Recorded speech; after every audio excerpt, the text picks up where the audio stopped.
আসসালামু আলাইকুম। সবাই কেমন আছেন? আশা করি ভালোই আছেন। আমি আজকে একটি মজাদার সেরা কচু পাতার ভর্তা রেসিপি নিয়ে হাজির হয়ে গেলাম। আমি কয়টা কচু পাতা নিয়েছি আর নিয়েছি চাল কুমড়ো পাতা। চাল কুমড়ো পাতাটা সবাই মোটামুটিভাবে চিনতে পারেন। আর কচু পাতাটা দেখুন ২ টা কচু পাতা নিয়েছি আর কিছু চাল কচু পাতা নিয়েছি।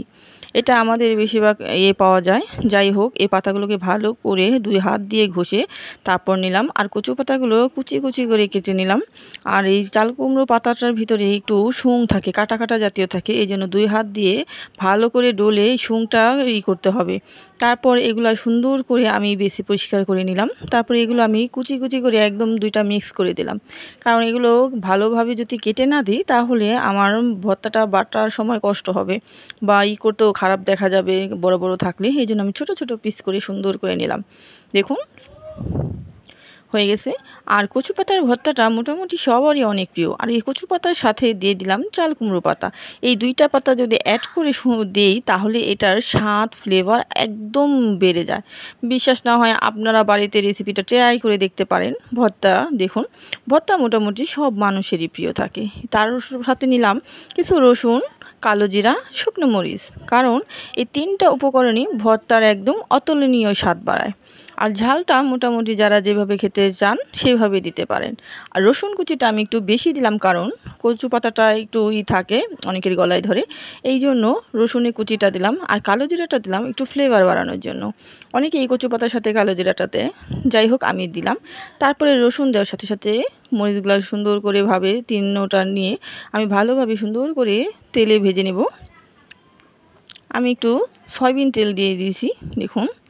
তারপরে পাতাগুলো দিয়ে দিব।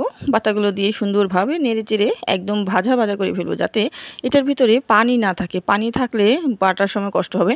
আর আমি আজকে পাটায় বেটে ভর্তা তৈরি করব। কারণ পাটায় বাটার স্বাদই আলাদা। আগে দেখতাম নানি দাদিরা, মা, চাচিরা সুন্দর করে পাটায় বাটতো। কিন্তু আমরা বর্তমানে অনেক কুঁড়ো হয়ে গেছি, এই জন্য আমরা পাটায় বাটতেই চাই না। যেটা আরাম পাই সেটাই করি। কিন্তু আমি আজকে একটু কষ্ট করে খেতে চাই। বলে না কষ্টের ফল অতি মিষ্টি। দেখি মিষ্টিটা কোন পর্যন্ত আসে। আমি ভালোভাবে এগুলা সুন্দর করে ভেজে নেব তেল দিয়ে। আমি আর কিছুই মিক্স করব না। আর এই ভর্তাপ্রেমী মানুষেরা খুবই ভর্তা পছন্দ করে। আর আমি যখন ভর্তার রেসিপিগুলো দিই অনেক কমেন্ট আসে, আপু আপনার ভর্তাগুলো সুন্দর হয়। জানি না সুন্দর হয় কি না, তারপরেও যখন কমেন্টগুলো আসে আমার তাও একটু ভালো লাগে যে না, একটা ভিডিও বানাতে পেরেছি, যাক ভালো লাগছে। যদি আমার আজকের এই রেসিপিটা ভালো লেগে থাকে তাহলে অবশ্যই একটা লাইক করে আমার ভিডিওটা দেখে নেবেন। দেখুন ভর্তাগুলো প্রায় ভাজা ভাজা হয়ে গেছে। এটাকে একদম ভাজা ভাজা করতে হবে, পানি রাখা যাবে না। শুকনো শুকনো একদম ভাজা ভাজা প্রায় হয়ে এসেছে। রসুনটাও ভাজা ভাজা হয়ে গেছে, মরিচটাও ভাজা ভাজা হয়ে গেছে। আর ভর্তা বানাতে গেলে ঝালের পরিমাণটা একটু বেশি হলেই ভালো হয়, কারণ ভর্তা মানেই ঝাল। ঝাল ঝাল কিছু না হলে একদম ভালো লাগে না। আর যাদের ভালো লাগে না খাবার বা মাছ মাংস এগুলো খেতে চান না, তারা যদি এইভাবে ভর্তার রেসিপিগুলো বানিয়ে খান তাহলে ২ প্লেট ভাত খেতে পারবেন। কারণ ভর্তাটা মোটামুটি সবাই পছন্দ করে থাকে। অনেক ছোটরাও ভর্তাটা খেতে পছন্দ করে।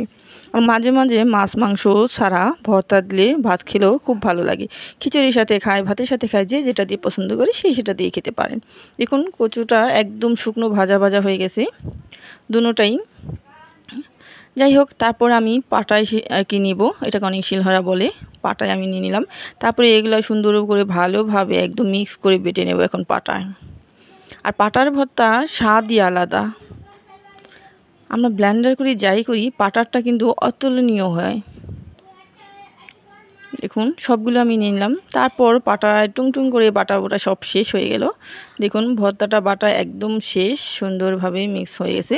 তারপরে আমি সুন্দর একটা রসুনের কুচি দিয়ে ডেকোরেশন করে নিলাম। কার কাছে কেমন লাগলো জানি না, অবশ্যই আমাকে কমেন্ট করে জানাবেন আজকের এই রেসিপিটা কার কাছে কেমন লাগলো। আর ভর্তাটা হলে দেখা গেছে ভর্তাটা গরম ভাতের সাথে একদম পারফেক্ট জমে যায়। আর যে যেখান থেকে দেখছেন সবাইকে অসংখ্য ধন্যবাদ। বাই বাই, আসসালামু আলাইকুম।